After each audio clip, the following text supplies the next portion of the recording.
What's going on, everybody, man? It's the HB Podcast. We back, man. We got Beat Doctor with us again. Yes, sir. And we got HB Chris, man. How y'all doing? It's been a long time. It's been a minute.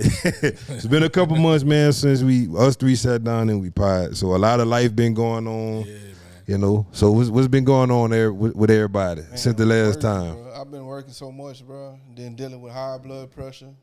There's a lot of things, man. Life been life, but once you keep pushing through the storm, you'll make it to the other side. So it just Life. normal life. Bro. It's just life, bro. I feel you, man. Yeah. I feel you, bro. What's been going on with you? Man, and life, like you say, you know what I'm saying? Working, like that's demanding in itself, you know what I'm saying? Especially the type of work that I do. Like I said, man, just recently got married, you know what I'm saying? Shout Congratulations. out to the wife, you know Congratulations. Appreciate it, man. Shout out to the wife. Just enjoying that journey, you know what I'm saying? Like, learning each other even more. It's something different. Like my pastor said, man, I was telling Chris this before the pod, man. I was like, man, he said some of the most profound things in the counseling, and what he said, one of the things he said was like, man, like, and this was me and him having a conversation like after the counseling session. He was like, man, people always talk about like the honeymoon phase. And he was like, the honeymoon phase, most of the time when people talk about that, they're talking about the being fruitful and multiplying part, you know what I'm saying? The real happy and, you know what I'm saying, the part everybody want to be a part of. Yeah, you know what I'm saying? But he said, but really like the first year is like one of the hardest years for married people. He said, even in society, like with the whole 57% or something like that in a divorce.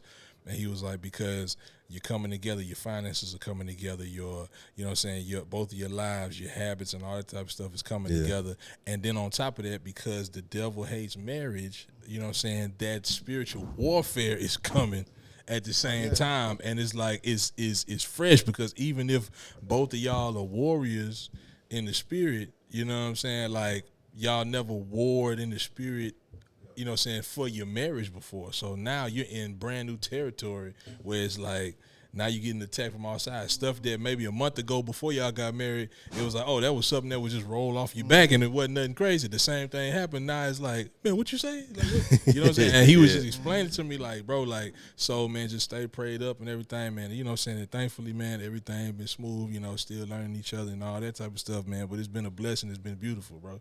You know what I'm saying? So, Yeah, man, I'm a big, especially after I grew up, man, and realized how life is, man. It's like I tell people, man, marriages can be the most beautiful thing, and the thing about it is you're gonna go through things, and you're gonna want to choke us, you're gonna want to choke you, but there's life, man.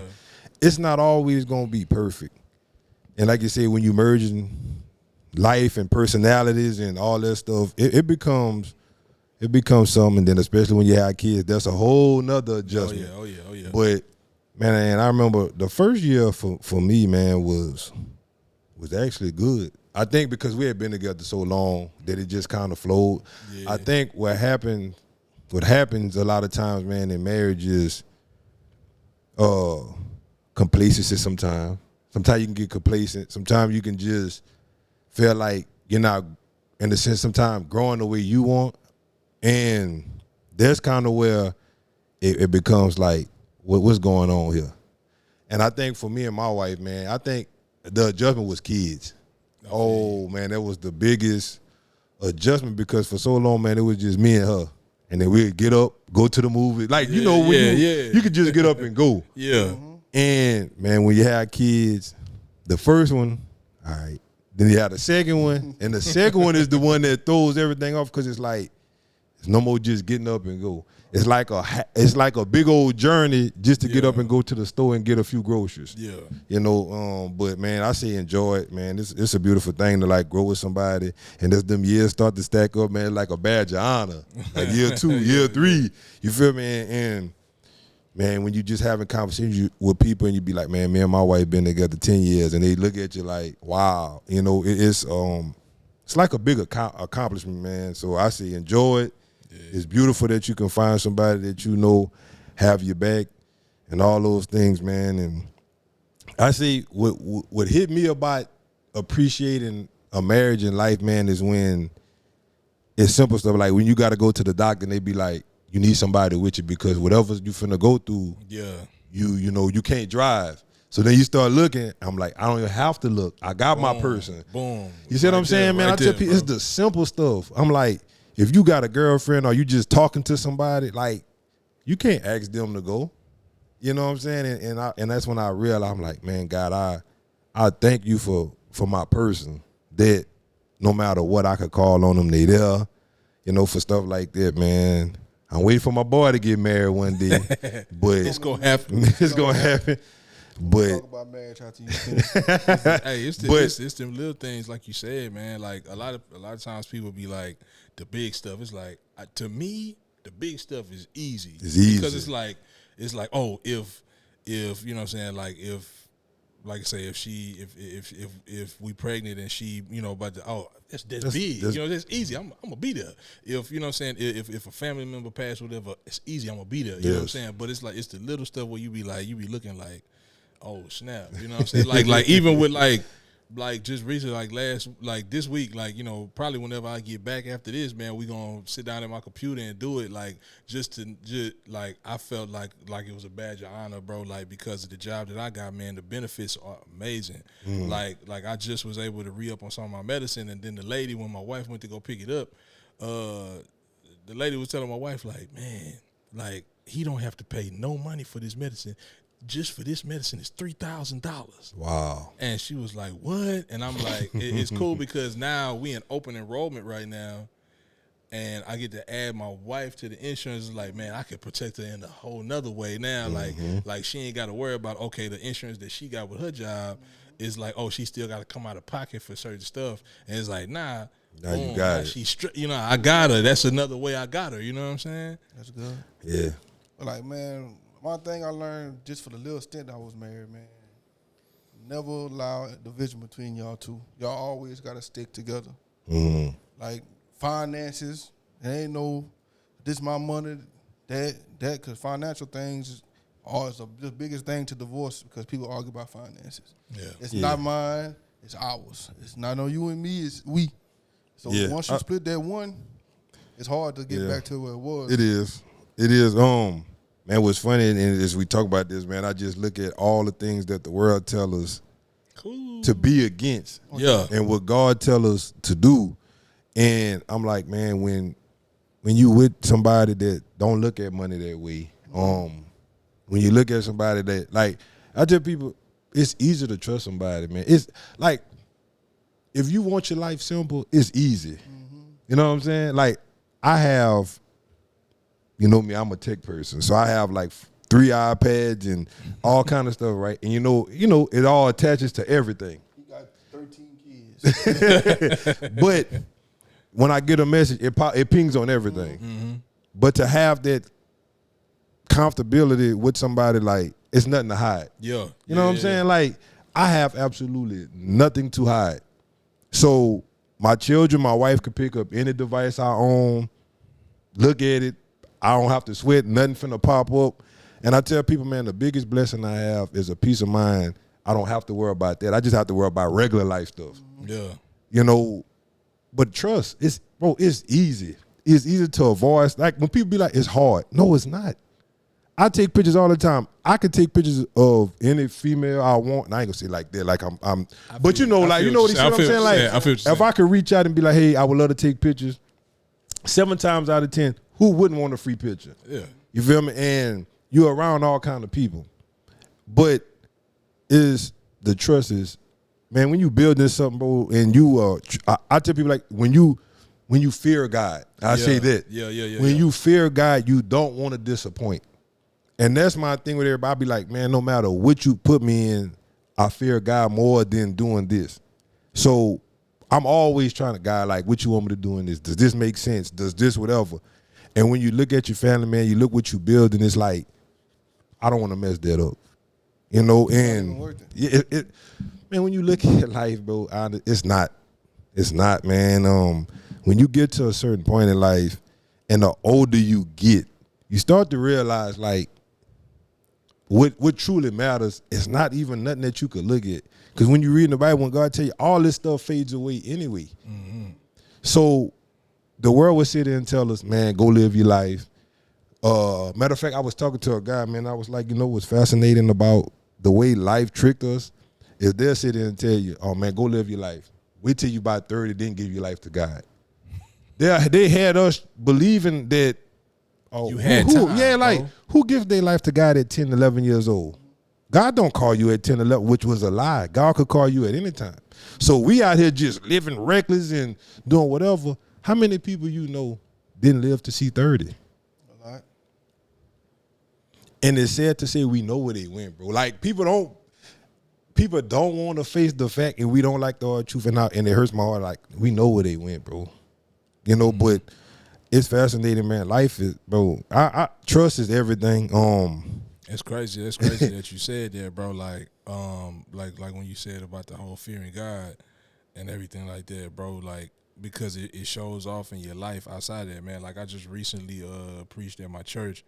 I gave a word in my church, and I was preaching on in Exodus, whenever trying to set the people free or whatever. Whenever Pharaoh was trying to kill all the Hebrew boys or whatever, and I was reading a part of it where it was like whenever Pharaoh, it said after Joseph, which Joseph the king of dreams, the one who God would give him the dreams and stuff, and after he died, it said after he died, the next Pharaoh, who didn't know anything about about Joseph's accomplishments or his or the things that he did, he became Pharaoh, and he wanted to deal shrewdly with the Hebrews, and he enslaved them and all that type of stuff, and because he didn't know anything about the accomplishments or the things that Joseph did, God gave me the revelation of that Pharaoh after Joseph died, and then he rose up.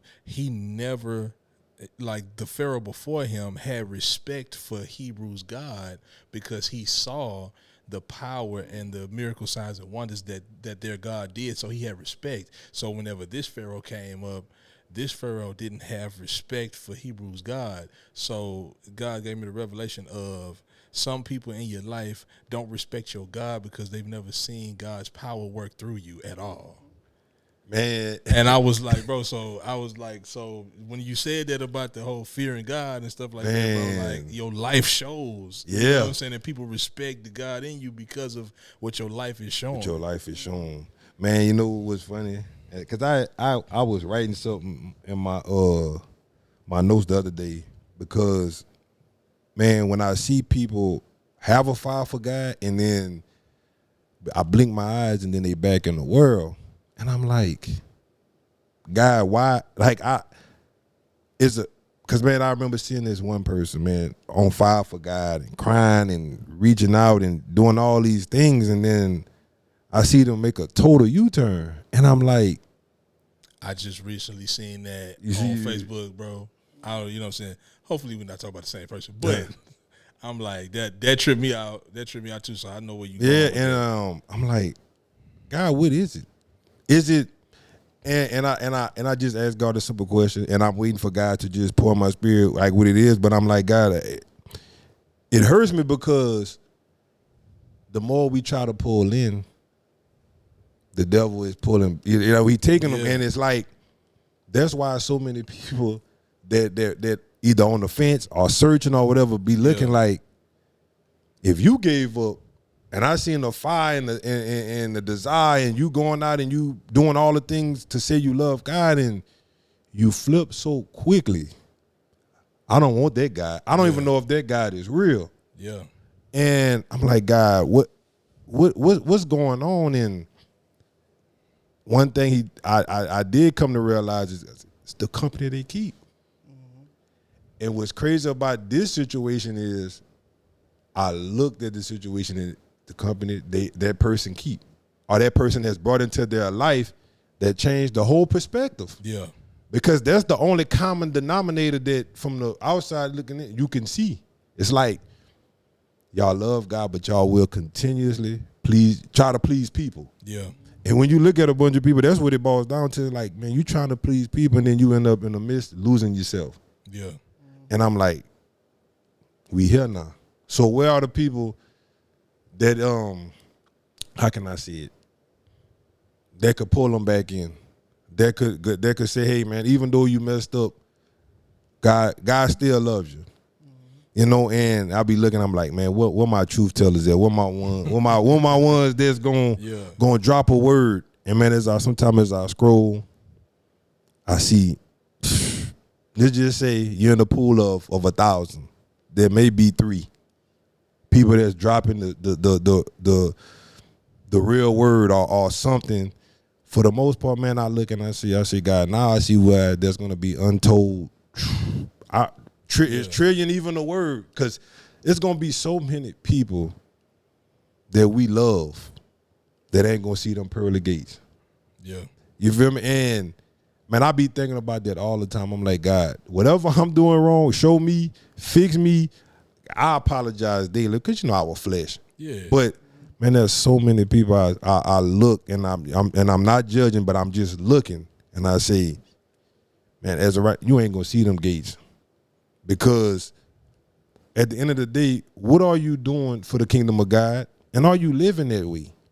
But y'all go back and forth. This is why you see so many people when they pass away, their obituary got wings on it. Because we've lost we don't want to tell the truth no more. We want to people please.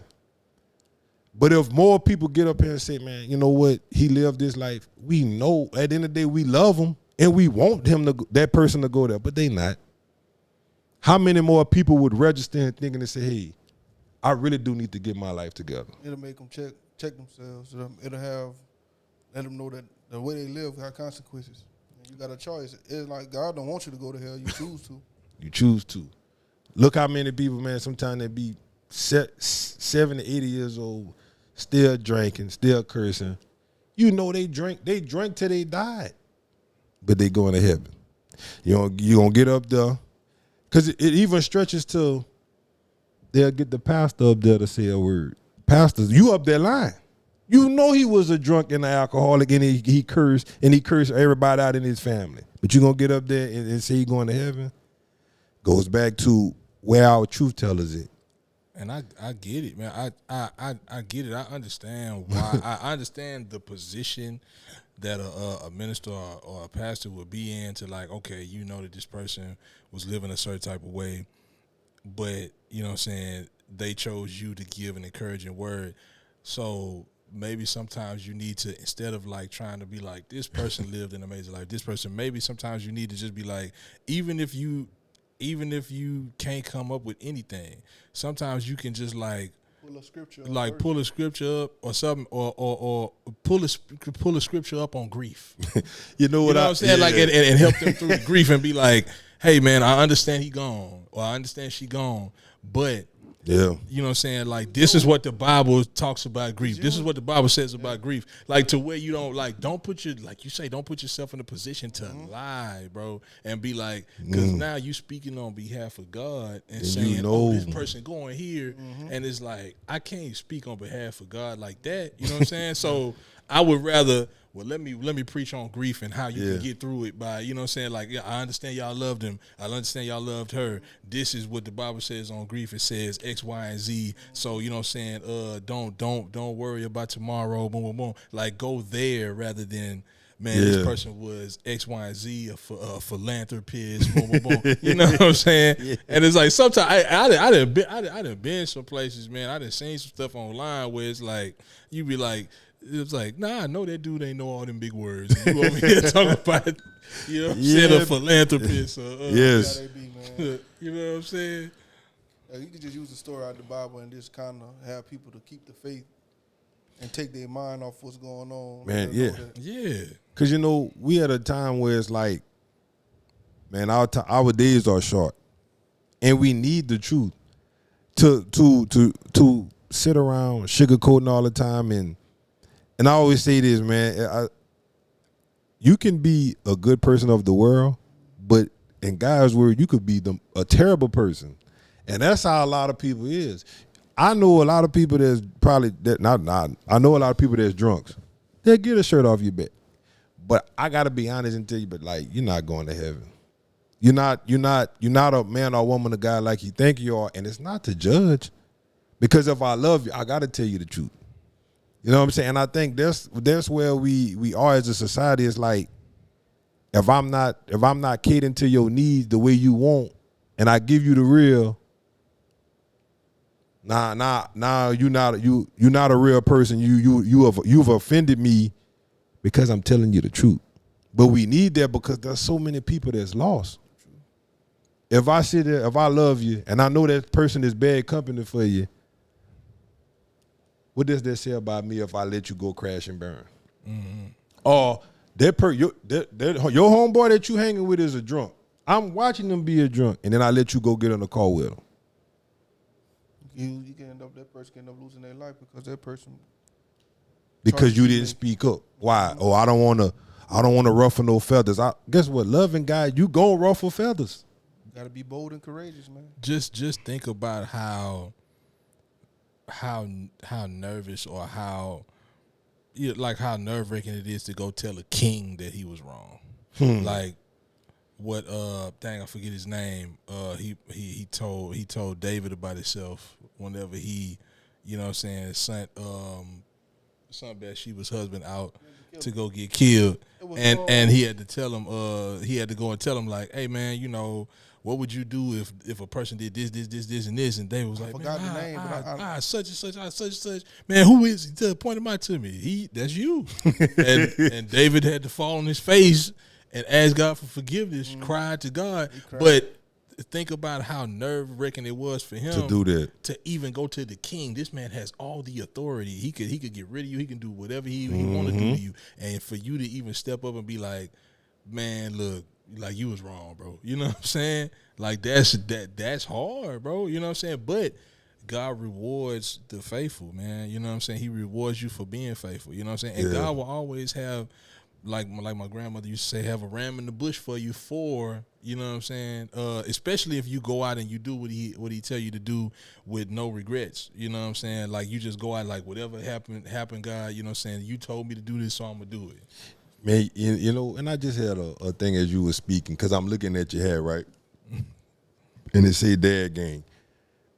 Just imagine if a gang of dads started that here, pushing to be amazing fathers, pushing, first off, amazing men of God, amazing fathers.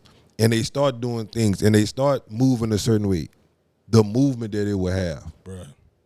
You know what I'm saying? Like, huh? It'll light a lot of fire in a lot of people because they'll start seeing the example of a good father, and it'll rub off. It'll rub off on them. And that's my thing, to get into a bigger discussion. Is like, where are the amazing men of God? And people, not amazing men that go to work. Yeah. Crackheads go to work. I feel you. You see what I'm saying? Where are the amazing? I'm not. You got, they gonna go. You already know a crackhead. They gonna work. Yeah. Because they want to go smoke. But where are the amazing men that love God? That's want to promote being a dad, want to promote being a loving husband, and making it a cool thing. Yeah.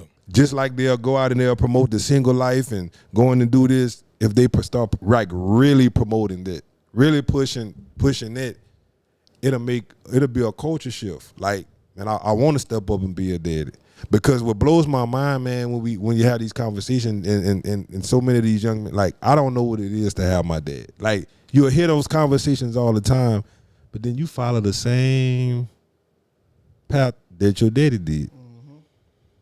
You know that hurt. So why are you projecting that same hurt? And often I would just love to sit and have these real conversations, like how you do the same thing and not push to be better and do better. Yeah. Go ahead. They hurt people, and what it is, they don't see themselves until they heal. So when they heal and they forgive their dad for them not being there, they become better than their dad. Yeah, you know what? Another thing I realized too is it's what you consume. True. So many, like, if you consume sexual music all the time, if you consume watching things that you shouldn't be watching all the time, if all those things start to who you are. That's why I tell people all the time, we programming, we don't even know it. Oh yeah. Like people consider I got my own mind. No, you don't. Because whatever you're watching and consuming, have you thinking. If you start watching stuff about business, it's gonna push you to go on to start a business. Mm-hmm. If you just watching dudes clown all day, all you gonna want to do is clown. You think if you was sitting out watching stuff all day about being a good father, that wouldn't touch your heart, have you crying, and you'd be like, you know what? I'm gonna go broke for my children. You know what I'm saying? Man, So I heard a dude, man, like it's this guy. I follow him on YouTube, man. He a producer and a rapper. His name Curtis King, and he dropped a song called "Live for Me," and the whole premise of the song was he had a conversation with this older guy, and the older guy was like, "Man, it's real easy to die for your family and for your kids, but it's real hard to live for them." yes, And he was like, "Would you live for your kids? Would you live for your family?" Which is like, yeah, man, like your kids don't need you to crash out. Your kids need you to make the right decision. Yeah. And to get up and to get out of that depression, get out of that, you know what I'm saying, that hopelessness, you know what I'm saying, that shame, and actually like live for them, like show them the way. Because if you just crash out, you're showing them how to crash out. You're showing them how to go broke. Of course, we know that goes without saying. Like if it comes down to protecting, of course you die for your family. But like on an everyday basis, like will you live for your family though? You know what I'm saying? Yeah, and that's deep to even think about that, man. Because I see this. We all didn't have money, got money, whatever, right? If you really had to, there's only a certain amount of men that would really sacrifice for their children. Yeah. Like if I had to sacrifice my wants and they need, like my I'm gonna say not my needs, my wants, to make sure they see me every day, make sure I'm at soccer events, whatever event they at, right? There's not too many men that's gonna do that. Yeah. They're gonna make an excuse, do this, whatever. And then I say, well, man, I gotta work. Cool. Everybody gotta work. That's just a normal part of life. But would you give up some of them clothes you buy, some of them shoes? You don't need that extra phone. You don't need to go to the bar and get a couple of drinks, because that $30 you could save to turn it into 60, 90. So it's so many things that when you start to look at stuff, it's like, would you really sacrifice to be there? I tell people, man, them children don't, like, you could go buy them the best gift on a Monday. By Friday, they own to something else. Yeah. So it's like you go crazy trying to provide the expensive shoes and all this, man. I tell a story all the time. I was like, man, my children first year in school, they was both going together. Look at me, man. I'm finna go get them the $150 shoes. Yeah. Within 3-4 days, I realized they was tore up. It was pointless. And guess what? They had been moved on. One, they didn't care how much they cost anyway, but they had been moved on. But what they truly care of, hey, I got this event at school, you coming? Hey, my Thanksgiving program coming up, you gonna be there?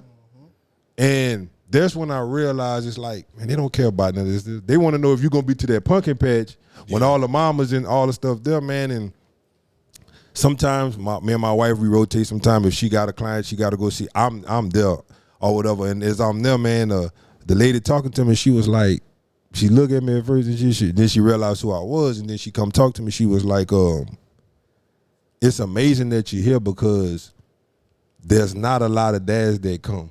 Yeah.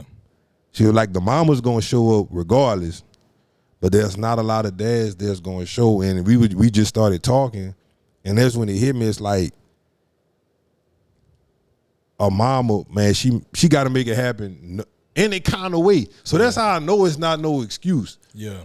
That late, like, I gotta work. Guess what? She gotta work too. But guess what? She gonna plead with the boss. She gonna do whatever because she know somebody gotta show up for my child. Yeah. I think it's generational. Yeah, like, so as men, like, what is our excuse? Honestly, with me, boy, if I want no child support, boy, I don't care. Nah, everybody's situation is a little bit different. Like you say, I get what you're saying. I'll sacrifice it. But child support, so you know how that is. Mm-hmm.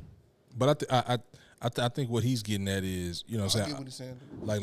Like as far as like the money aspect, you know what I'm saying? Like it's not about like that's why you gave the example of like the shoes. Like it's not about the money because the kids didn't care about the shoes. It was like, oh man, oh this is nice.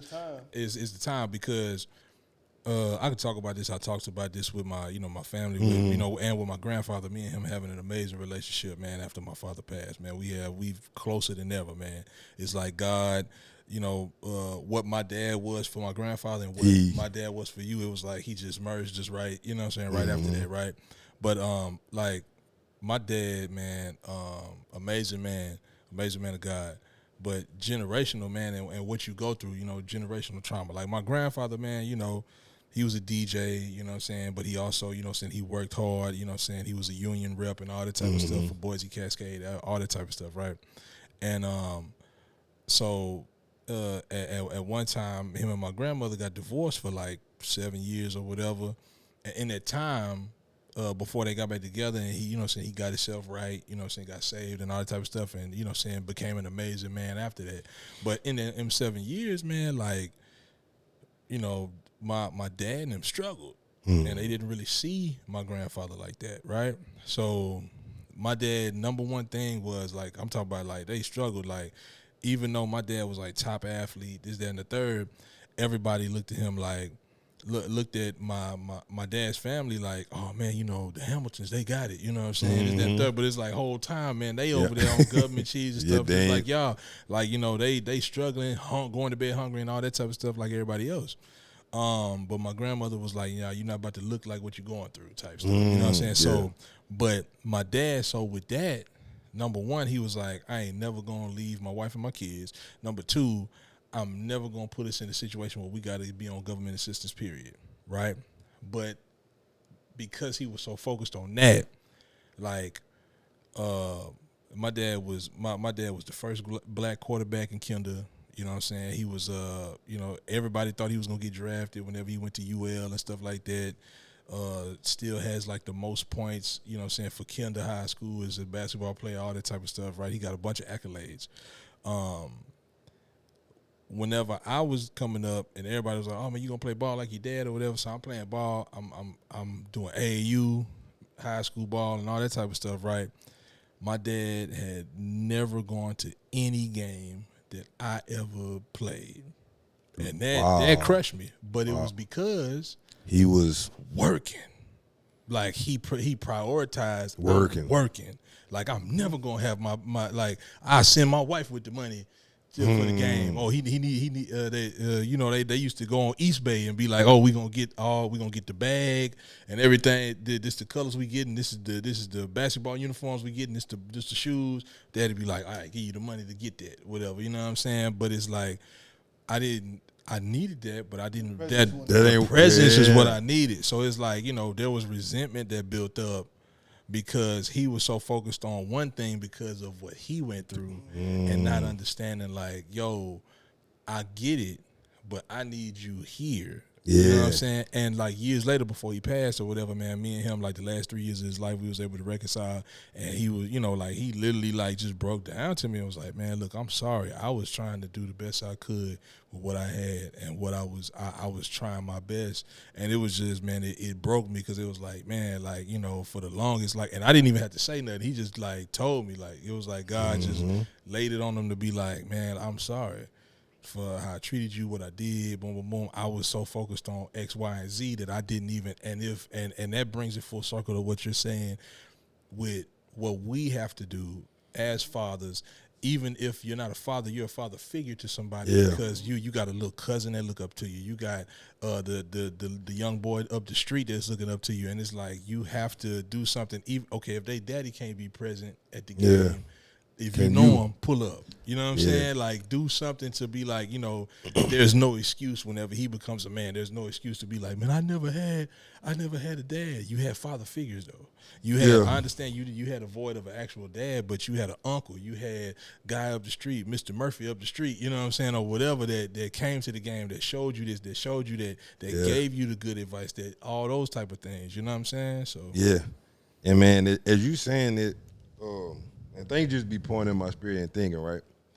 And I often say this to people, because I would, man, early on in my faith in God, I'm like, God, how could somebody that's making, let's just say $14 an hour, they so happy. They could just be check to check or man could save a little here, a little there, right? And I was like, but they so happy and content. But then you have somebody that's making $35 an hour and miserable as can be. Yeah. And man, as I got older, and I would ask God, I said, God, like, how is it able to be? God, I'm not looking at your dollar amount. I don't care if you make 14, I don't care if you make 50. But the problem is we, as a society, allowed other people to tell us, don't be content with what you have. Yeah. And man, I start thinking, and because you see, what has happened is the devil wants you to look at social media and feel like you got to keep going up, and up. And guess what happens? It's not the devil say you, like you say, work. Nah, I got what the devil got what he ultimately wants. So if now it's either you not home, I got your family. Mm-hmm. You trying to work. Prime example, we used to clown all the time. Man, that old boy working offshore, somebody messing with his wife. Yeah.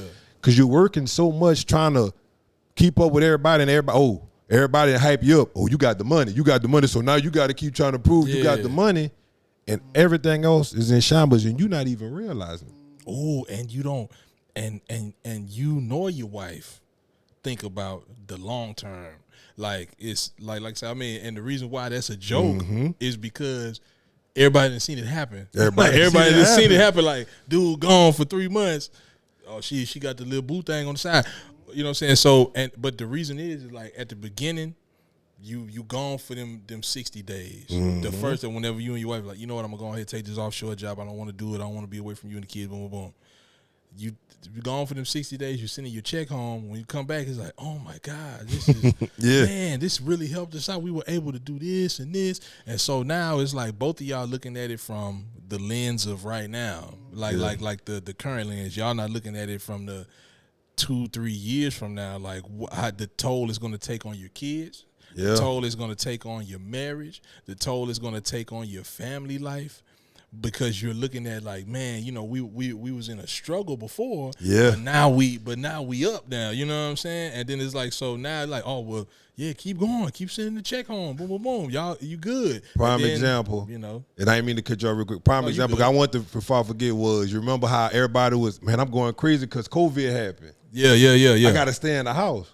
Look, I'm looking at it like I was good. Me too. Like. And it's like, I got to be around my wife or I got to be around my husband. So for this long, I'm going crazy. Like, how? How the person that you're supposed to ride or die with got you going crazy because y'all stuck in a house that's probably big enough for you to go on one side, he on the other side, but y'all miserable because y'all got to spend so much time together. It's crazy, right? Crazy, bro. It's crazy. You know, bro. But back to when I was saying a dollar amount is because you got some people that could be making 25. They're not content with the 25. They live in an okay life. They got to go chase the 30. Mm-hmm.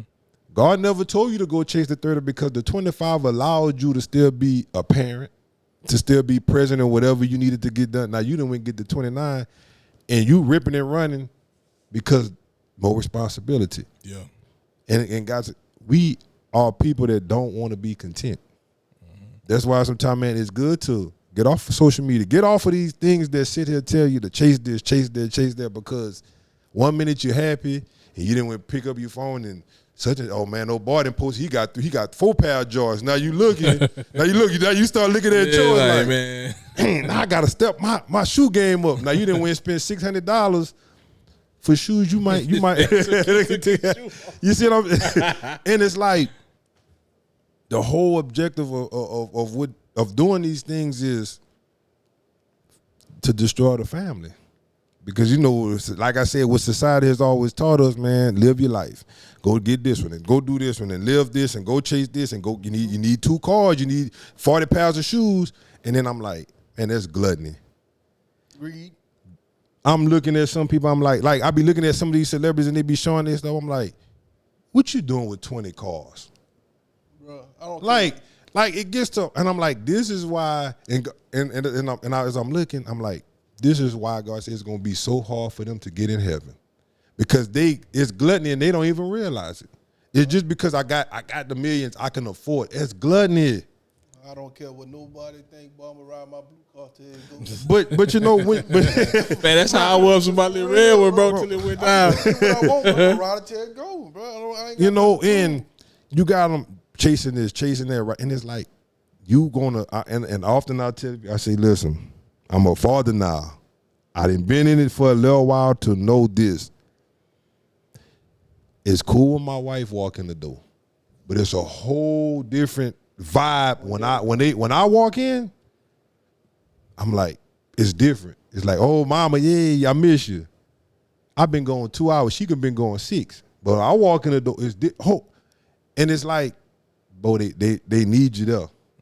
I ain't sitting there saying go make you money or whatever. What I'm saying is sometimes put yourself in a position where you could be smart with your money that if push come to shove, man, my kids, I got to be there. They need me. I'm going to fight like hell to make sure. I tell my wife all the time, I say, listen, I love you, but if you ever decide to leave me, me and you both going broke because I'm going to be there. Like, without a shadow of a doubt, I got to be there. They need me. They need to see me. They need to know that I'm going to fight for them. They need to know I'm there until God call me home.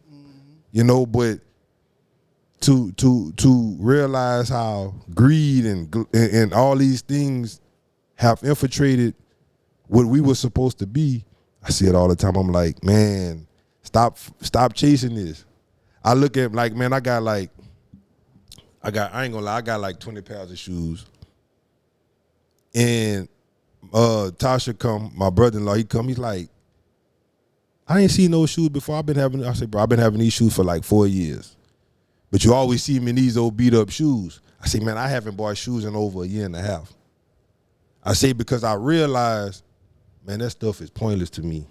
That's why I chill with the same shoes. That's how I am, man. I pop out some shoes at church, and they be like, man, you always got some dope shoes. I was like, man, these shoes been chilling in the closet for X amount of time. Right. But to go off what you said, man, I just was watching today. I didn't finish it. I was just watching that. They had like a little documentary on Eddie Murphy. It came out on Netflix called Being Eddie, right? I've seen it. And he was talking about like whenever he had like did an unprecedented deal with like Paramount or something like that, where it was like $100 million, but he had to do like 10 movies. Dang. And so it was like, man, shoot, he took the deal and did all the movies and stuff like that, man. Burn out. And it's like, you know, family and all that type of stuff. And he was like, man, all the money he was making, he was like, but he was spending so much money because whenever he have to, like he said, he from New York, he wanted to stay on the East Coast, but he always had to fly to, you know, California to film and stuff. He was like, and he would rent houses because he always wanted all his kids, his family with him because he always wanted so he could spend time with his family, but he would be working so much he wouldn't see him. So it was like, so he got to a point where he was like, you know what, since I work out here, I'm going to buy me a house. He bought him a big old house like an Oasis or whatever, and then took like 8 years off so he could be with his kids and his family. And like, if you look at it, bro, like, yeah, a lot of people probably be like, man, you was on top of the world. You could have dropped you could have got another $100 million deal, whatever, whoop-de-whoop. But it's like, them 8 years that he took off, like, I've never heard any bad things about his kids going crazy, his kids getting into craziness, him going crazy, him being crazy on drugs and all that type of stuff. He was like, man, he knew what was more important. And sometimes you have to get to a point like you say and be like, like, I'm gonna look at the camera. We not saying that you can't strive to do better and make more or whatever for your family. But what we are saying is to drive it home is you have to know what's more important, which is like your family is more important, because look at all these celebrities and then they kids, when they grow up, their kids is on drugs and all that type of stuff, and it's because of what? You be like, man, well, y'all got all the money in the world, but they ain't got the time. They ain't got they ain't got the family nucleus. They ain't got the community. They ain't got, you know what I'm saying, all these things. And on top of that, they ain't got God with them. So it's like you got all these things, you got all these materialistic things, but the things that you really need to survive and to strive, and I think that's why God made it like that. I think God made it like that to where it's like if you just by yourself and you trying to go, get, you drive yourself crazy rather than Yeah. Whenever you around your family and you got that community around you, you more content. You more like, man, like this all I need. You know what I'm saying? Yeah. I think, man, one of the scariest things is you see how some of these kids grow up to be adults and they resent their parents, man, and it's like, I'm so hurt by my dad or whatever, I wouldn't even want to drive him to the doctor. And I'm like, man, can you imagine as you get older? Because I tell people, don't fool yourself to think we not going to get older. It ain't going to be a point where we going to need those same ones we push aside. Yeah. We going to need them. Yeah. Whether look, hey, daddy got to go get his eyes checked, I need a ride. Oh, I don't want to bring you. Man, the way you treat your children, the way you love your kids, man, that's why you see some of these kids that they would die for their parents. Mm-hmm. And you see some of these kids that, man, I wouldn't say hey to him if he crossed the street right now. That's crazy. And I'm like, at some point, money, you realize, man, then you don't want to be 70 years old not realizing, like, I ain't going to say it's too late because you can reconcile. But look how much time you done wasted by chasing that dollar. Man, the saying is true that money can't buy love. Bro, it can't. Listen, man, I say this, man, to be able to be there for my child, to do certain things and that's why I always tell women too, like, man, don't deprive them, man, from their children, man. Like, that's the worst thing you can do is you think, like, I'm hurting him. No, you hurting your child. Yeah, you hurting a man, but you hurting your child.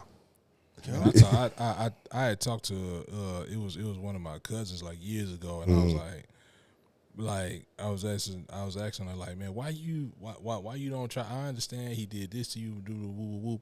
Why you don't just allow, you know what I'm saying, him to just, you know what I'm saying, just see it? Why you give him such a hard time? She was like, man, because he gave me a hard time. Like, she said, I know it sounds crazy, but like, he can't have it that easy. I'm like, dang, that's crazy. Like, so the kids gotta suffer because you feel like, you know what I'm saying? They're thinking about themselves, not the kids. But when you have kids, it's not about you anymore. It's about the kids. And that's the dilemma that they not realizing. And the problem they gonna have is, man, when that child is 14, 15 years old, they see what's going and on, have to go get therapy because they feel like my daddy didn't love me.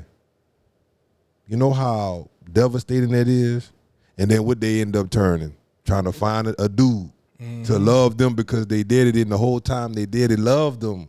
Yeah, but you just didn't want them to be there. Their parent robbed them from that opportunity. Because honestly, bro, I understand child support, right? Don't get me wrong. I understand it, so I'm not whatever. But I never understood a woman trying to get the max.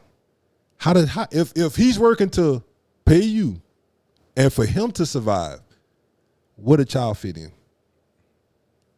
That's crazy. Like, and then try to go get some more.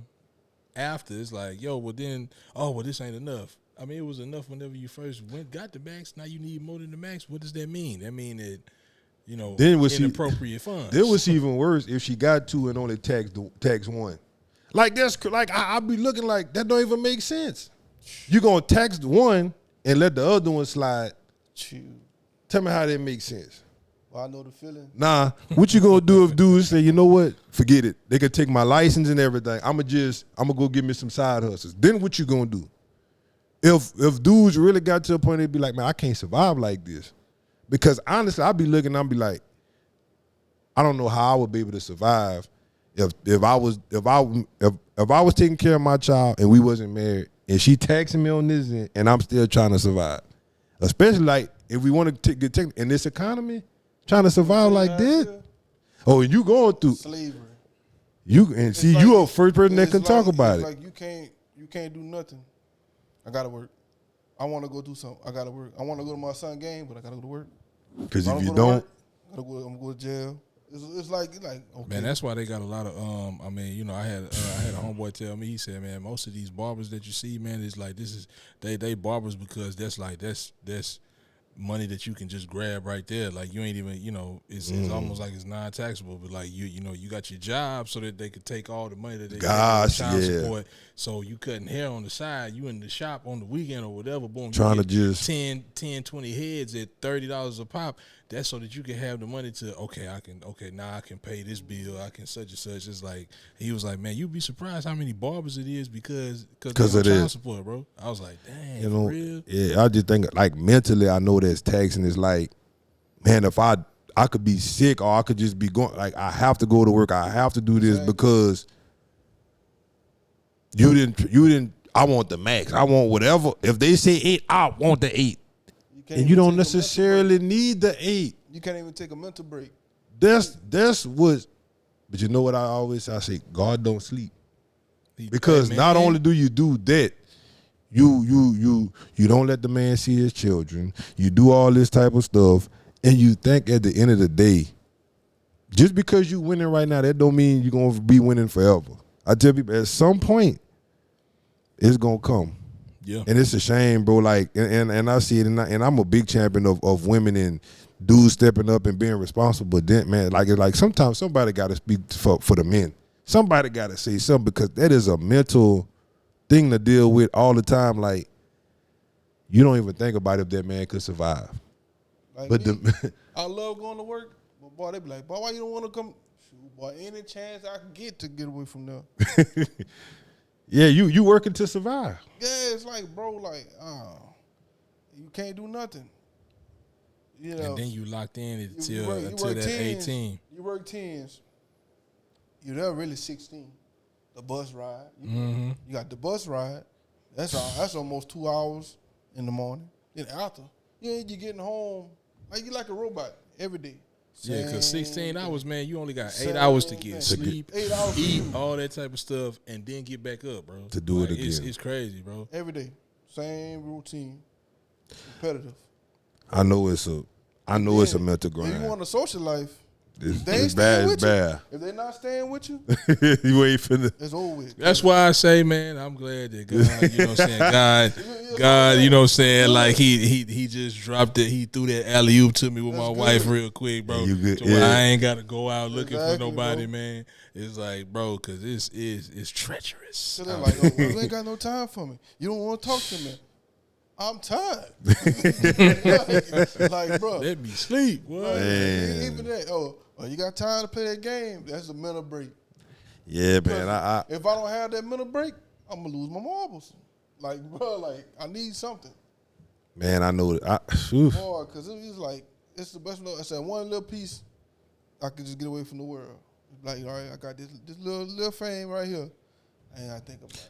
Back to square one again. Same. Now, you know what helped me, bro, going to work, man? Like, every morning I get up at 3:30 a.m., bro. And, like, as soon as I get in my car before I pull off from the crib, man, I always pray that, I pray for the day. I pray that God meets me at, he arrives at my job before I get to the job, and he sets the atmosphere at the job.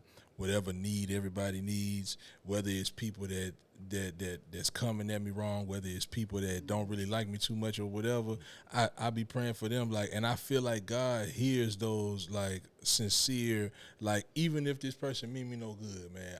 God, I hope you meet them where they are today. And it's like a lot of times, man, like of course the devil's still gonna try to, mess with you or whatever. But most of the time, man, when I started doing that, bro, before I left to go to work and before I left to come home from work, and I pray about traveler's grace and all that, man. More times than not, man, like the day be rolling smooth. It be busy, but it be rolling smooth. It ain't no extra added, like, man, this is some foolishness, man. Man, why y'all acting like, man, y'all tripping? You know what I'm saying? It ain't no extraness. It be like, yo, man, it was smooth. You know what I'm saying? Nah, I get it. That's why I just be thinking, man. I be looking. I'm like mentally, I know that's a mental thing, and that's why I be looking sometimes, and I'm like, that's why a lot of men just. And that's why I tell people, a lot of men be breaking down. Y'all just, they just don't go to the internet with it and be online crying. Yeah. But that is a mental thing. I'm paying and I can't see my kids. I cope with it. I just go recluse. You ain't gonna see me for a while. I just stay out the way. Man, like, and it goes back to just the life, man. And I tell you, the relationships sometimes just don't work out. Yeah.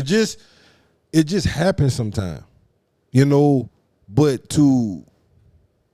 hold the child hostage is that's my bargaining chip for what? Like, you not letting them see y'all ain't been together 2 years. It's a last ditch effort. It's a last ditch effort to hurt the person. Like, okay, if I can't hurt you like this, or if I can't hurt you if you see me with another man, if you see me with another man and you still cool, I can't hurt you like that. Okay, if I talk about you bad on social media and it don't hurt you, okay, well, what? How can I hurt you? It's the only thing I can hurt you with. Boom. That's a shame, bro. Control as well too, because it's just wild. It's just a wild situation, and it's painful, and it's like it's no outlet. You can say, "Oh, it's gonna be okay," but it don't feel like flies, it. You missing time. You missing things. You like, bro, you can't get that back. Yeah. And I always, and you know what's fascinating about people, and I always say this, man. I'm just the type of person, I just couldn't go around telling no lies. You know what I'm saying? Like, I couldn't go around going lie and tell people, oh man, he ain't no good dude. Like, I just wouldn't feel right going around bad mouthing people. And I tell people this, I say, even when me and my wife separated, and you know this, I never bad mouthed. I never went, you know, just even if I was talking to somebody else, I never said one bad thing about it, because one, it would be a lie. Mm-hmm. And two, it's just not like, that's not who I am to just go around like bad mouthing people. And it's often fascinating how they'll go around and bad mouth the father of their child when you know that's not true. Like, to gain what? Sympathy? Like, you gonna bad mouth? I don't know, man. It's just weird to me how it's fascinating how people will go and do that type of stuff, and it's like, how could you look at yourself in the mirror knowing it's a lie? I never got it. I don't understand it. To be that way. And just, I don't know, man. It just, to me, man, that's evil, bro. Like, to know you lying, to gain sympathy from people, and you know it's not true. It's a form of manipulation. And it's narcissistic at the same time. But, like, I learned from my first child, never talk bad about his mom. Because what I say, he gonna see. He gonna gain that wisdom to know what's going on. And then that child gonna turn on you. Because you lied. I lied, and I'm bad. The child love both of y'all. So you bad mouth for my mom, or you bad mouth for my dad. They love both of y'all. And they gonna get to see. They gonna get to see what's going on, and the truth. When they see the truth, it's only gonna backfire on you. Man, you know what? It brings back to I know what the scripture says, but it's leaving me what book and what scripture it actually is. But it talks about, like, whenever he said, like, you know, if you see your enemy, like loving on your enemy, like if you see your enemy is naked, clothe them. If you see your enemy is thirsty, give them something to drink. If you see your enemy is hungry, feed them, because this is like putting hot heaps of coal on top of their head, and God will reward you. Which was another, like with my son's mom, man. I've never talked bad about her, never talked bad about her in front of my son or nothing like that, because I wanted it to be a difference. I wanted my son to see that, you know what I'm saying, like, no matter how I felt about it, no matter how she felt about me, like, I can't control what happens over there. I can't control what she says or whatever, but what I can control is what I say. Mm-hmm. And I know God is going to reward me, which is why me and my son have an amazing relationship to this day, because God rewarded me for not going low. You know what I'm saying? Just because a person goes low, you go low. Not, you know what I'm saying? Not saying that she did, but you just giving an example. My whole thing was like, I'm never going to do that, because at the end of the day, this is his mom. And another thing is, you got to be, how crazy do you sound when this is the person you picked and had to kill? You feel what I'm saying? Like if I'm bad mouthing my, you know what I'm saying, my baby moms, like to my son or to other people looking at me like, bro, what? Like, you picked them. Like, you know what I'm saying? Like, it don't make sense. Yeah. That's why I be laughing sometimes when, like, I be saying, like, oh, he was lame, and I'm like, so, but he never. The only thing that changed about your relationship is he decided he didn't want to be with you. But he was probably the same way y'all was in this relationship, but he lame now. You was attracted to the lameness. It don't make sense, bro. That's why, like, I can't really. When I was married, I didn't say nothing, because if she said something to me, Whatever you say to me, you saying it to yourself because whatever you say about your partner, you talking about yourself. But that chose it. But and that brings me on. Like I'm glad we talked about this because, like you say, it's on your mental. And I know before me coming, we was talking about, man, we gonna talk about mental health, man, because it's like that right there is a toll on your mental health, bro. Because like you say, you going from I always got to be at work. When I'm off work, I only got a certain amount of time to get sleep and to like wind down from the day. Yeah. On top of, man, I want to see my kids, but I can't. On top of, you know what I'm saying, this woman bad mouthing me or whatever your situation may be, it does something to your mind, bro. And that's where the devil wants you to be because the biggest battle is up here, bro. It is. And I go with it, boy. I'm just like, bro, but I just videos. That's why I video everything I do with my kids. It ain't for show. It's a paper trail. I was there. I feel you, bro. I feel you, You got bro. to do that, though. I feel you. You got to do that nowadays. You have to do that. I don't have to show nobody I'm a great father. I know who I am. I don't have to show the world nothing. You don't have to prove nothing. The proof is in the pudding. Man, my brother, my younger brother said something that was just so profound to me one time, man. Like, he was like, hey, man, you got to be okay with being the villain in the other person's story. Oh, yeah. I'm cool like you cannot, there's nothing that you can do that will stop this person from from telling their own version of who they believe that you are. Oh, yeah. That could be nothing of like who you are, but you got to be okay with, because we no longer together, or because that friendship died, or because their relationship died. Like that, this person will be like, at somebody's looking at DZ right now that knew him whenever he was dating they cousin or whatever, and they looking at you on these videos like, he ain't really like that because man, she told me he's such and such and such. Like, you the villain in that person's story, and you got to be okay because as long as you know who you serve, as long as you know, you know what I'm saying, who you are, then that's all that matters. Because at the end of the day, like if that was true, then, you know what I'm saying, everything would have crumbled by now, but it didn't. But common sense would tell that person, go see for yourself. But man, it sounds better to hear from somebody else, which I always say this, man, depending on what it is, I got to know for myself. Yeah. Like, if that person messy, I got to, like, let me see. Nah, I'm not finna go tell them nothing, but be around them, vibe them out, see what's going on, and then you go from there. But that's how it is, man. But I just wanted to say that, man, because I be looking at it like that got to be mentally taxing every single day. And like you said, I didn't even put it into the fact that, you say 12, but it could be up to like you say 15, 16 hours that you working like that. And then the traffic, you got to put the bus, the traffic going home.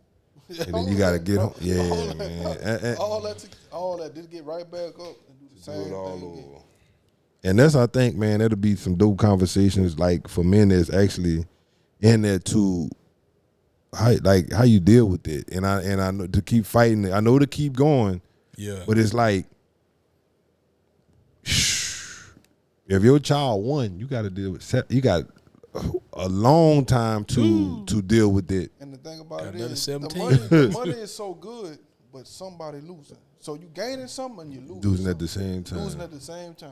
But they also don't look at, like you say, gaining and losing. They also don't look at the point where it's like, man, okay, let's say you making $50 an hour, but that child support is coming out. That's an insane amount that's coming out. Because you make, the more you making up. Yeah, the more you make, that's the more that they take. You know what I'm saying? Then on top of that, now you have to provide for yourself. And the way inflation is insane. So even though you're making $50 an hour, it's really like you making 12.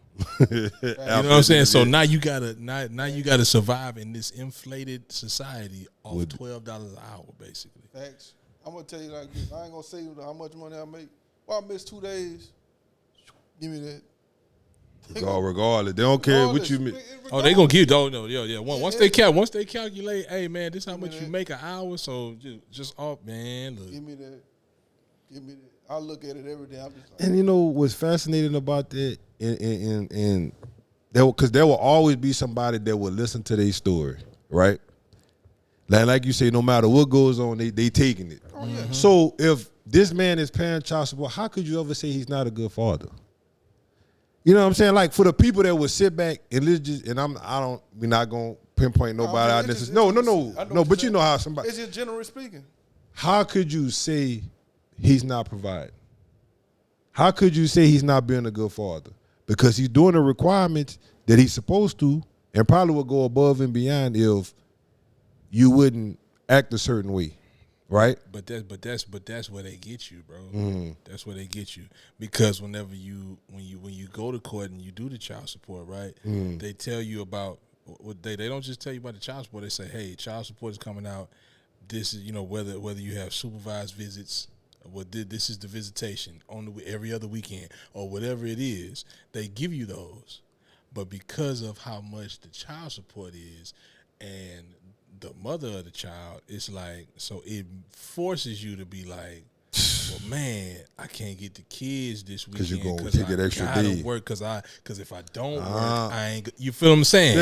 You feel what I'm saying? So now it goes from, you can't say he don't provide, but what you can say is he never there for the kids though. That's crazy. Now you that know what I'm saying? Yeah, bro.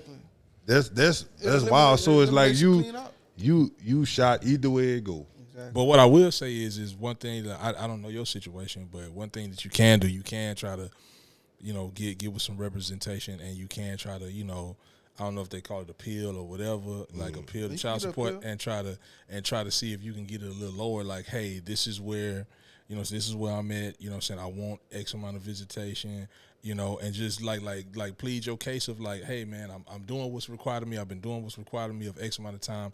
I want to be able to spend time with my kids. I want to be able to such and such, and due to inflation, whatever your representation got to do to try to lower that to where it's like, okay, if it go from, like I say, if it's $800 a month and it's like, man, it's killing you. If they can get you down to 6 or 5, it's like, man, well, okay, now I ain't got to take up X amount of hours now. Now I have a little bit more time. Man, let me get the kids this weekend.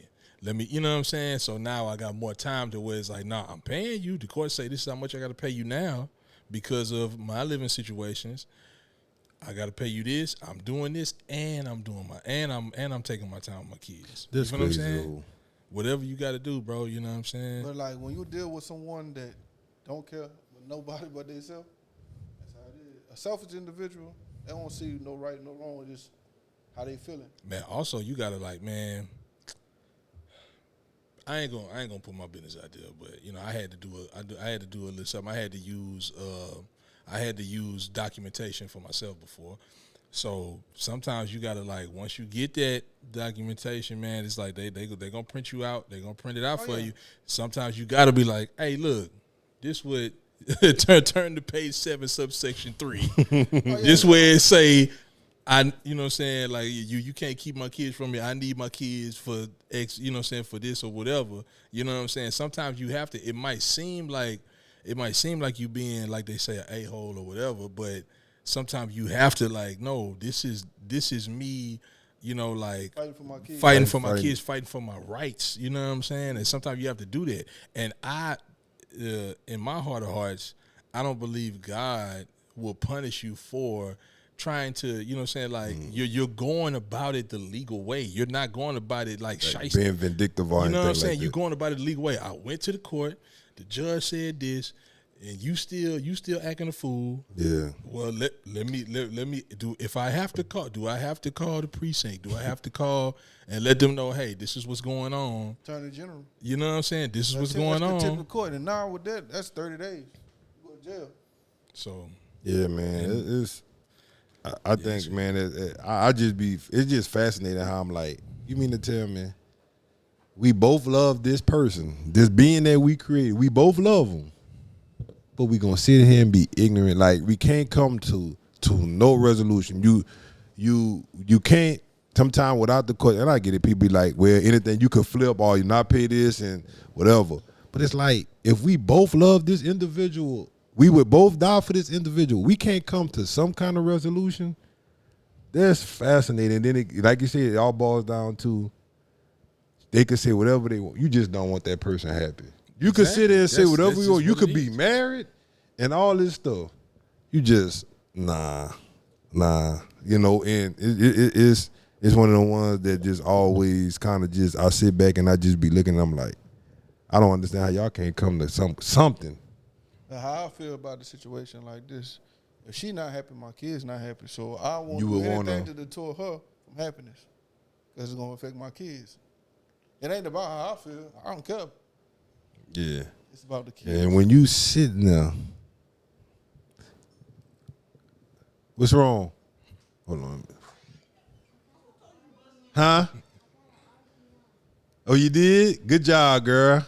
That's what's up, man. But you know, when my niece made me lose my train of thought. But you know, when you sitting there and you could be married, you can have everything going for you, taking vacation, just whatever it is you do, you just living life. But then when you sit alone, and it's like you don't have no thought in your mind, like my child needs to see their dad. There's not a thought that crosses. And I'm telling people, as loving as you say you are, your whole family can say you such a loving, caring, giving, nurturing, all these things. But deep in your heart, my child can't see their dad. Their dad ain't abused them, ain't touched them, ain't did. Don't talk to them, disrespect. Just want to see their child, and you will find a way not for that to happen. But you can look at yourself in the mirror and be like, you're a good person. Hey, man. That's crazy to me. You will never, you will never understand, and it's not for you to understand. Yeah. It's not for you to understand because it's what it is for you to do is for you to pray for the individual and then pray for the person that's going through that with that individual to be like, man, whatever. And that brings it back to, like I say, with the mental health. And you know what I'm saying, getting in community with people, with other guys and stuff like that, because you never know, man. You get in community with some guys, man. You might have a dude that he is a lawyer, or he may know a lawyer who helped him with his situation. It's like, man, I'm about to give you the number to, you know what I'm saying, such and such, you know what I'm saying, attorneys at law, and you know what I'm saying, that they can help you, work around this, you know what I'm saying. So like you would, like a lot of times we don't want to speak out about, whatever our, you know what I'm saying, fears are, whatever our weaknesses are, or whatever. But sometimes you have to. You have to. It took a toll on my blood pressure. Took a toll on my health. It was so bad, like about 3-4 weeks, bro. I was dreaming I was with my kids in the dream every day, every single day. I'm playing with them in the dream every day. And when I went to check my pressure, it was 200 almost. Boy, you. Like I could have caught a stroke or something. So I had to sit back and realize I can't let the devil win. I ain't gonna give up. Keep going. Yeah. So I took a step back, reset. I'm good. And now that you say that, it probably would be, either if they don't have it, there would be something for you for like a man to start, where men could actually just sit that's going through those type of situations to get it off their chest. Because a lot of times, men, we sit on it. Yeah. And tell somebody just randomly, be like, man, like send you a text, man, how you is? And then you will release it. But you could be sitting on that for 2 months. Man, I'm gonna say, man, it's good because, like I said, I got a couple. I mean, we got the group chat. We got I got a group chat with me and 2 of my other friends, man. And then I got, like a group chat with me, like my brother and a couple of my cousins and stuff. And we always, man, is like, especially in the one with me and my 2 friends, like we always like, hey man, checking the temperature, you know what I'm saying? Like we at least gotta check in like at least once, maybe twice a week. Hey man, checking the temperature, how y'all doing or whatever, you know what I'm saying? And then like, hey, it's a safe space, man, and then sometimes 3-way call. Sometimes it's like, man, long text, and it's like, hey man, I can't read it right now. I'm gonna read it when I get home, and then we're gonna discuss, you know what I'm saying? And you need that, because if you don't have that, man, to where guys can like listen to you, because I don't care who you is, I don't care what social status you at, I don't care, how pristine you are, whatever, man. Like a woman will never understand the plights of a man. Same way, vice versa. Vice versa, yeah. But it's like as much as and a lot of times they do have women that wanna, you know what I'm saying, like, man, I wanna know, I want this, I want that. And it's like, but I can tell it to you. But you're not going. Yeah, you're not. Not gonna understand, because to you it may logically make sense to do X, Y, and Z, but because I've lived in this body, I've lived in this. Like, I know, just like women know, hey, you'll never understand childbirth. You'll never understand, you know what I'm saying, like a cycle. You'll never understand this because I've lived in this body. I've lived same way, vice versa. You'll never understand the plight of a man, and a black man at that. You know what I'm saying? In this country, in this society, and it's like, so you need your guys. You know what I'm saying? And hopefully you have some godly men in your life. You know what I'm saying? To where it's like, they could also not only just give you encouragement and give you like strategies and stuff like that, but they also can give you the word. They also can give you, you know what I'm saying, spiritual guidance. And you know what I'm saying, because whenever you're going through something, even though you may be crying out to God, and God may be, you know what I'm saying, God may be allowing you to go through something, like, because we human, those emotions, you start making crazy decisions, even though you're not trying to. You start making crazy decisions because emotionally you all over the place. So you need them guys to be like, hey, whoa, hey, bro. You know what I'm saying? Like, hey, I got you, man. Like, hey, chill. Yeah, definitely, man. And I wanted to, before we go, man, I want to say something, and it goes back to living in fear, right? And often, man, I would, and as I started just reading more, seeking God, I start to understand, like, God doesn't believe in fear, which we all know that, right? And I started to think of anything that we ever wanted to do or decided to do is like, if God told you to do it, what you fearful of? You feel me? And it was a couple of things that I thought about. I'm like, all right, I'm supposed to do this, but I don't know if I want to do it because it's going to make me uncomfortable. And I was like, okay, let me take a step back. Let me figure this out. And don't wait for the right time to do it. Because we have so many things sometimes that we need to do that we should be doing, but it's like we fearful of doing it because of the unknown. Yeah. And sometimes we allow past situations to dictate, like, if we want to do it. Like, I want to do it, God, but my past situation, I'm fearful of going forward because I don't want to trust this person. I don't want to do this. And it stops us from achieving the things that God told us to do. One, like I said, being fearful, and second is we don't want to be uncomfortable. And I think, like, a lot of times that's why the things we should be doing, we don't push forward with it because we don't want to be uncomfortable. And I want to just say that, man, for anything that we got to do, man, it's going to be an uncomfortable situation. It could be a little fear in it, but we can't be fearful of doing what God told us to do. That's why you just walk through it. And a lot of times that's what happened, man. It's like we gotta push through it. We gotta go through it. We gotta do it. You know, it's a lot of knowledge that you have. The world needs to hear it. Yeah. You know, and like I said, sometimes it's gonna make us uncomfortable.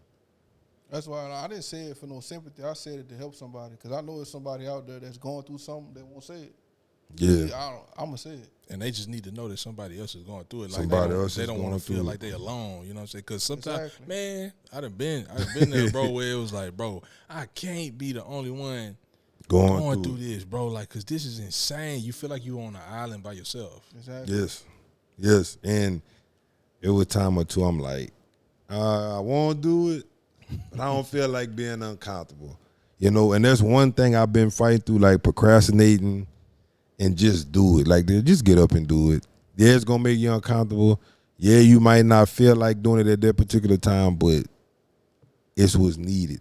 You know what I'm saying? Like, me making videos and me getting up and doing certain things, man, I ain't gonna lie, I ain't been doing no videos. I ain't lying. You know what I'm saying? I ain't been doing them, bro. I ain't, like, but I was like, you know what? Let me, man, because you know how sometimes we can just tell ourselves, oh, man, I'm busy.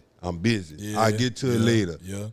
and I kick it. Well, I keep kicking it, keep kicking that can down the road, and it's like, at some point, you gonna do what God told you to do, or you gonna just keep being lazy, you know? And man, it's amazing when you watch people grow. And I forgot to look. And before y'all go, I want to say, there's this guy, man. Aubrey, you know him too. Dang, I forgot his name. But anyway, he changed his life. Oh man, that's man, if I show you a picture, you know him. But anyway, man, he changed his life and he gave his life to God. And man, I ran across his TikTok the other day. Man, it's her name? Jakara Desertel, you know what I'm talking about? You know, what's her brother name? I'm gonna kind of cut this part out, though. What's her brother name? He light skinned. Man, hey, that's Lyric brother? The twin. Yeah, he changed his life. You seen it? Mm-hmm. I can't think of his name right now. And but man, I seen him, you know, I seen him change his life and stuff like that, and I just be thinking, I'm like, you see him praising God, not being fearful of being judged, and just being uncomfortable, because I know it's uncomfortable, being what you've always been doing to what you're doing now. And I just hope and pray that, Merle, like, people just wrap their arms around him and continue to push him, continue to grow, because you know this is a lonely road. You know, and one of the things, because I'm speaking uncomfortable, is I'm one of the ones, you know what's funny? We hadn't texted in that group so long, I forgot about the group. I ain't gonna lie. And when he texted that message, and I read it, I'm like, God, it's time to be uncomfortable. Because, one, if we got the equipment, there's no way we can't make the time. That's you why know, I said, call me, I'm coming. Yeah, you're like, it's no way we can't make the time. Even if we know what we say, you know what, bro, I only got 30 minutes. I could pull up, I got 30 minutes. We can do something. We can make some magic happen in 30 minutes. You know, but because it was like, bro, I was watching, man. I'm always watching. I'm gonna just say this, man. Be vulnerable and say, man, you know, like I was kind of proud of myself because, you know, I can tell that I've been, you know, because usually I absorb a lot of sports. I absorb a lot of podcasts, and I absorb a lot of just like a lot of random stuff. Like, you know, I'm like a nerd like that. Like, I like learning new things. Like, oh snap, I didn't know that's how they work. You know what I'm saying? And I just was like, I was proud of myself because I started seeing that my algorithm has been feeding me more and more Christian content. Now, some of the Christian content, I'd be like, he off with that. You know what I'm saying? But it was feeding me more and more Christian content, like a bunch of Philip Anthony Mitchell, you know what I'm saying, Jackie Hill, a bunch of, you know what I'm saying, a bunch, you know what I'm saying. So I was like, man, like, yo, man, I like this. I like being able to, like, I'm getting something every time I get. And then it was like, I kept seeing, I was like, man, it's been a minute, you know what I'm saying. It's been a minute I ain't talking to my brothers. You know what I'm saying? Just been working and, you know what I'm saying, and now living the married life and stuff like that, man. You got to tap back in. You know what I'm saying? Yeah. Because, like, especially men. Women, it's easy for women. They'll be like, oh, we're going out to brunch. You know what I'm saying? We're going to talk. They do that. It's easy for them. Men, we just be so, like you say, trying to decompress. Like, trying to decompress for the day. You done work 12, 16 hours. You finally get to the house, man. Your dog is barking. You got to, let me take my shoes off, man. Let me chill. Yeah. Jump on the game a little bit, and you just forget about the world. You're like, I don't even want to deal with the world right now. I just want to, you know what I'm saying? And then if you get you a little time, studying time with God or whatever, then you do. So it's like, so sometimes your friends and, you know what I'm saying, your community kind of gets pushed to the side because men, we just be like, man, we always like, we gotta do. So it was like when I seen you and I was like, bro, I gotta reach out to him because it's like, man, we just gotta because people need this, and on top of that, we need each other. So I was like, man, let me reach out because I know I hadn't reached out in a minute, bro. You know what I'm saying? Yeah, because I think one of the things that I want to do is, like I said, man, I got this little group that we started, and one of the things, man, we trying to do at some point is get like a little spot in Lake Charles. So God willing, if everything work out, you know, I'll still be in Jennings, but we'll have a little spot in Lake Charles, and we'll be able to pot and stuff out there. But I know that's gonna be a process. But in the meantime, I know what we can do is I could set it up to where, man, we can do it like with the Zoom. but see, this better than Zoom. I could set it up because I got the little setup in my house where I did one with one guy, man. I forgot where he was from. With Raphael. Me and Raphael. I forgot where he from. But we could set it up like that, man. I'm gonna send y'all. I'm pretty sure y'all know what a ring light is. I'll get y'all a little light like that, and then probably like a little. I'm gonna send y'all probably a little. I'm gonna find a little good microphone that you could plug up in your phone, and all you gotta do is set up your phone, the light, and we could do it like that, kind of like how Shannon Sharp them do their little thing, because they never in the same area. Yeah. But man, we can do it like that, man, because I feel like even if we ain't even got to be on there long, 30 minutes, and just and that could in a sense be our therapy for the week. 30 minutes, get on. How you been? Say how you spill. God may place a little something on your heart to say, and man, just put it out there. Because like you say, somebody need that word. You know what I'm saying? What you going through right now, you got the experience already. Yeah. So guess what? You could have been leaning the whole time. You could have been leaning that way. You see what I'm saying? And just talk, because I can feel you, but you really can feel where you coming from. So I was talking about earlier, just talking about things and releasing it, because I can unlock somebody's mind that's trapped and stuck. You see? Because people may take you being this and it's like, oh man, he don't want food with us. Whole time you really going through stuff. That's why I posted it in the You chat. see what I'm saying? So it's like, and now that sitting here talking, I understand now, because sometimes we don't understand, like, y'all really going through stuff. We looking at it like, oh man, he don't want to come around, he don't want food with us. Yeah. But you really going through life stuff. And not everybody want to pull their issues on everybody, Exactly. So I went to the you don't hospital. want to sound like they a put me charity on the case. bed. Yeah. They had me on the bed, and they had the EKG, everything. They kept taking my blood pressure, like, your pressure high. And I'm like, I'm good. You feel good, but that's the silent killer, boy. I wasn't, bro, and I was just like, bro, I gotta sit back, take a step back, get it together. But man, we gonna do that. I think, man, that's gonna be the goal. So like everybody could come on. I think if everybody sitting in their house could slap their little phone up and they light, and we can just chop it up like that, I think that'll be a little bit easier for everybody. I always be looking for a little, you know what I'm saying? I was looking for a mic that I could plug into my phone. Oh man, So I was like, man, I'm gonna give me one so that, cause I be having like different people hit me because of the music. They'll hit me up and be like, man, you can get on Zoom, you can search, and I'll be like, yeah, I'll get on the Zoom and do the interview or whatever. But on my end, it be sounding trash. I'm straight from the phone. So I was like, man, I gotta get. I know, mic wise, I'm gonna send you something, because they just had and it's so easy, bro. It's plug and play, because I just helped an older guy, man. Me and him talk all the time. I just help him. Look, I be seeing him now, man. He got it pinned to his thing and talking. I be laughing. I'm like, the video with? Yeah, GD. You ever seen this little video? He got the little mic up. Yeah, because I was thinking about ordering the one off TikTok, the one that I'm be clipping it on their shirt. I'm gonna send you the ones I use and let you get that. And man, we could run it like that, but I don't know. It's time to go.